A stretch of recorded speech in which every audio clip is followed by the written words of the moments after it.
Hello, नमस्ते, जय हिंदी, जय भारत, वंदे मातरम। एक बार फिर स्वागत है आपके favourite YouTube channel all India job 0.2 के यूट्यूब चैनल के ऊपर। साथियों, आज की इस वीडियो के अंदर बात करने वाले डीजीएफएमएस भर्ती 2024 के बारे में। जैसा कि साथियों आप सबको पता है कि डीजीएफएमएस भर्ती की आंसर की आपकी कल आ चुकी है और आंसर की आने के बाद बच्चों का क्या स्कोर आ रहा है, क्या नहीं आ रहा है, वो चीज़ें सारी इस वीडियो के अंदर हम जानेंगे। साथ ही में बात करेंगे जिस बच्चे ने अभी तक आंसर की नहीं देखी तो आंसर की जरूर चेक कर ले, क्योंकि 11 तारीख तक आपको यदि कोई क्वेश्चन के ऊपर डाउट है तो आप ऑब्जेक्शन लगा सकते हो। और साथ ही मैं बता दूं आपको, यदि आपको किसी भी क्वेश्चन के ऊपर डाउट है तो आप मुझसे भेजकर पहले आप मुझसे भी ये कंफर्म कर सकते हो कि क्या इस क्वेश्चन में ये सही है जो डीजीएफ मैंने माना है। तो वो चीज़ें भी मैं आपको बताने की यहाँ पर कोशिश करूंगा। देखो, आंसर की डाउनलोड करने के लिए सबसे पहले जो डीजीएफ का ऑफिशियल वेबसाइट है उसके ऊपर हम जाते हैं और ऑब्जेक्शन ट्रैक के ऊपर क्लिक करते हैं। जैसे ही हम ऑब्जेक्शन ट्रैक के ऊपर क्लिक करते हैं, एक बार छोटा सा रूम बता रहा हूँ, यहाँ पर आप डिटेल्स फिल करोगे, सबमिट करोगे, आपके सामने आपकी आंसर की आ जाएगी। ठीक है, आंसर की कैसे आएगी वो चीज़ें मैं आपको दिखा देता हूँ। इस तरीके से आपकी आंसर की आएगी। तो आंसर की आप देख सकते हो पूरी की पूरी आंसर की आ चुकी है। आंसर की संबंधित आपको बता रहा हूँ, कोई भी डाउट ऐसा नहीं है कि आपकी आंसर की संबंधित हो। आंसर की आपकी आ चुकी है, तो ये तो अपने दिमाग से निकाल दो कि आंसर की नहीं आएगी। अब बात आती है आपकी कट ऑफ को लेकर, कितने बच्चे बन रहे हैं, कौन सी शिफ्ट में कितने। देखो, एवरेज एंड रो मार्क्स मैंने निकाले जो आपके कमेंट्स कल किए थे आपके वीडियो के नीचे, उन्हीं कमेंट्स के माध्यम से। और बहुत सारे यूट्यूब चैनल के ऊपर जो कमेंट्स है, मतलब वीडियो है, उनके ऊपर कमेंट्स के माध्यम से मैंने आपके लिए ये आपका एक टेबल बनाई है। उस टेबल को आप ध्यान से देखिए ताकि आपका हर एक डाउट, हर एक चीज़ आपकी कंफर्म हो सके। तो चलते हैं हम प्रोडक्ट टेबल के ऊपर, पूरी की पूरी हम मतलब टेबल के ऊपर और सारी इन्फॉर्मेशन मैं वहाँ पर देता हूँ आपको। देखो कितने नंबर आपके रो स्कोर बन रहे हैं। सबसे पहले हम 10th लेवल की बात करते हैं। 10th लेवल देखो, 3 तारीख वाले जो फर्स्ट शिफ्ट के बच्चे ना 80% 75 आपका रो स्कोर आ रहा है। 3 तारीख को सेकंड शिफ्ट वाले में 82, 3 तारीख को थर्ड शिफ्ट वाले 78। इसके बाद ये बात करते हैं 4 तारीख को फर्स्ट शिफ्ट वाले 80.5, 4 तारीख को सेकंड शिफ्ट वाले में 75, 4 तारीख को थर्ड शिफ्ट में 80.5, फिर आपको 5 तारीख को फर्स्ट शिफ्ट 79। फिर आपको बता दूँ दोस्तों, ये चीज़ें मैं आपको A to Z correct data बता रहा हूँ जो आपके द्वारा उपलब्ध कराया गया है। इसके बाद 5 तारीख को सेकंड शिफ्ट 75 पे, 5 तारीख को थर्ड शिफ्ट 78, 6 तारीख को आपको फर्स्ट शिफ्ट 81। ठीक है, 6 तारीख को सेकंड शिफ्ट 81। इसके अलावा बात करूँ आपको 6 तारीख का थर्ड शिफ्ट, उसमें आपके 82। ये तो आपके जो रो स्कोर बच्चों के कमेंट्स के माध्यम से आ रहे हैं वो 10th लेवल का। इसके बाद आता है 12th लेवल। 12th लेवल का देखो बता दूँ आपको, 3 तारीख और 4 तारीख को कोई पेपर नहीं हुआ, केवल 5 तारीख और 6 तारीख को पेपर हुए थे। 5 तारीख को बता दूँ आपको यहाँ पर 75 + 25 7, आपका 5 तारीख को सेकंड शिफ्ट 72, 5 तारीख को थर्ड शिफ्ट 80, 6 तारीख को फर्स्ट शिफ्ट 81.5, 6 तारीख को आपका सेकंड शिफ्ट 69 और 6 तारीख को थर्ड शिफ्ट आपका यहाँ पर 74.25। ये तो आपके जो है रो स्कोर है वो अकॉर्डिंग मतलब है जो आपके कमेंट्स के माध्यम से किए गए। दोस्तों, आंसर के आने के बाद में ये जरूरी नहीं है कि जो ये रो स्कोर रहे, क्योंकि यदि एक क्वेश्चन के ऊपर भी डाउट लगा तो बहुत नंबर का फर्क आपको डिफरेंट देखने को मिलेगा यहाँ पर। ये भी आप ध्यान रखना। बात करते हैं हम थोड़ी सी इसके ऊपर कट ऑफ के लिए, एक्सपेक्टेड कट ऑफ क्या जा सकती है, तो वो चीज़ें मैं आपको एक बार फिर टेबल के ऊपर लेकर चलता हूँ, वहाँ से आपको दिखाता हूँ दोस्तों। तो ये मैं 10th लेवल वाला सबसे पहले लेकर आ गया हूँ। 10th लेवल डीजीएफ में कट ऑफ देखो, जनरल की कट ऑफ मैंने यहाँ पर लेने की, जनरल की क्योंकि बहुत सारी में सीट नहीं थी तो मैं तो जनरल के अंदर जो कट ऑफ जा सकती है ना वो आपकी 75+ जा सकती है, तो वो जनरल की कट ऑफ मैंने आपको बता दी है। AWS यदि कोई कैंडिडेट है और 10th लेवल का जो एग्जाम्स दे रहा है उसके अकॉर्डिंग मैं बता रहा हूँ, आपकी 73 से लेकर 75 यदि किसी बच्चे के हैं तो वो आराम से क्वालिफाई होने का चांस है। ऑब्वियसली 74 से 79 यदि है तो वो आराम से क्वालिफाई हो जाएगा। SC का 70 से 74 है तो भी क्वालिफाई हो जाएगा।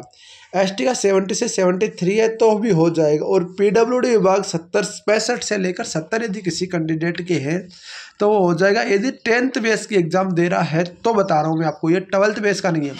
12th बेस का भी हम बात करेंगे। उससे पहले बता दूँ आपको, ये केवल आपको बता दूँ जहाँ तक मुझे अनुमान है आपकी इतनी कट ऑफ, आप जहाँ तक जो मैंने अभी तक एग्जाम्स दिए जो एनालाइज किया है डीजीएम पे भर्ती के बारे में कि इतनी कट ऑफ है ना, ये कट ऑफ मैंने हाईएस्ट कट ऑफ बताई है, क्योंकि इसमें आपका 7 गुना कैंडिडेट्स में आने के लिए तो इससे भी बहुत कम कट ऑफ जाएगी।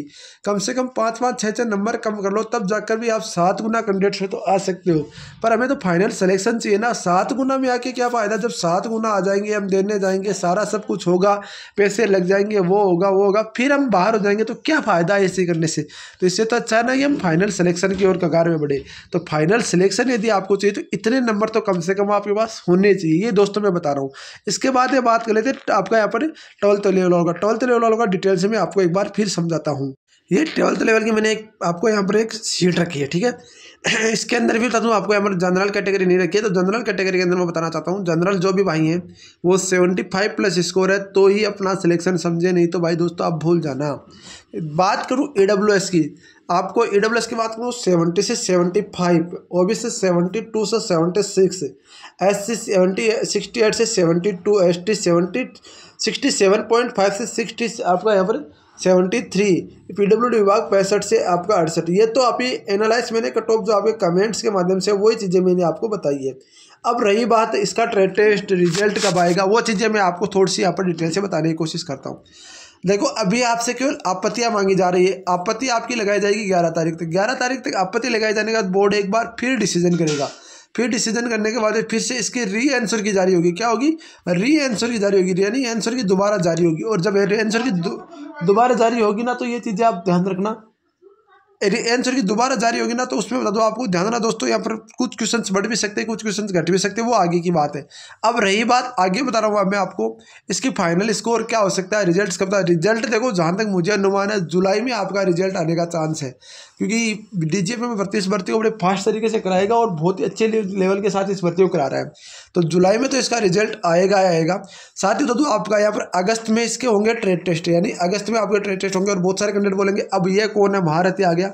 देखो कल मैंने मॉर्निंग के अंदर 9 बजे बता दिया था कि आज आपकी आंसर की आएगी, और नतीजा आपके सामने आंसर की शाम को आ चुकी थी और जारी हो चुकी है, यानी कि ठीक 2 से 3 घंटे बाद आंसर की आ चुकी थी। और ये जानकारी मैंने 6 तारीख को एग्जाम हुई थी फाइनल, उसी दिन दे दी थी कि 9 तारीख को आपकी आंसर की जारी होगी, और नतीजा आपके सामने 9 तारीख को आंसर की जारी हो गई। तो दोस्तों ये चीज़ें आपको हर कोई नहीं बता सकता, जिसके पास कुछ इन्फॉर्मेशन हो, कुछ ऑथेंटिक डाटा हो, तो ये आपको प्रोवाइड करा सकता है।